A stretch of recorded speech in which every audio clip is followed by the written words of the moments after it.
আমাদের দেশের মেলাগুলোতে যেমন বাদামের খাজা বিক্রি করা হয় এবং মুরগি বিক্রি করা হয়, জার্মানির মেলাগুলোতে বাদামের খাজা কিংবা মুরগি বিক্রি না করলেও অনেক মজার মজার কিছু জিনিস বিক্রি করে। আজকে আপনাদের সেগুলোই দেখাবো।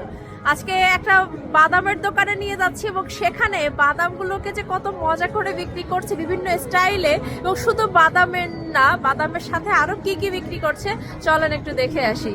প্রথমে যে খাবারটা দেখাবো এটা হচ্ছে নারকেল দিয়ে বানানো একটা খাবার। নারকেল, বাদাম, মধু সহকারে বানানো। দেখতেই পাচ্ছেন এই যে বড় বড় পিঠার মতো দেখতে, কিন্তু খেতে কিন্তু দারুণ মজা।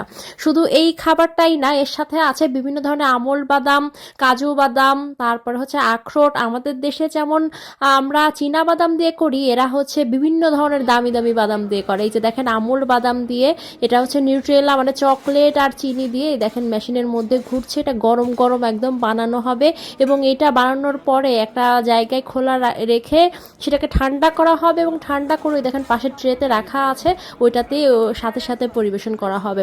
এবং দোকানটা যদি দেখাই যে এইভাবে দোকানগুলো থাকে, এই একটা দোকান এরকম অনেক অনেক দোকান আছে, ডেকোরেশন করা থাকে কি সুন্দর করে। একটু দেখেন এই যে হচ্ছে সূর্যমুখীর বীজ, তারপর হচ্ছে কুমড়ার বীজ, পাশে আছে ভ্যানিলা দিয়ে বানানো, নিউট্রেলা দিয়ে বানানো, এই ধরনের হচ্ছে বিভিন্ন ধরনের বাদাম এরকম করে বানানো। এইভাবে বাদাম খেতে কার কার ভালো লাগে অবশ্যই কমেন্ট করে জানাবেন।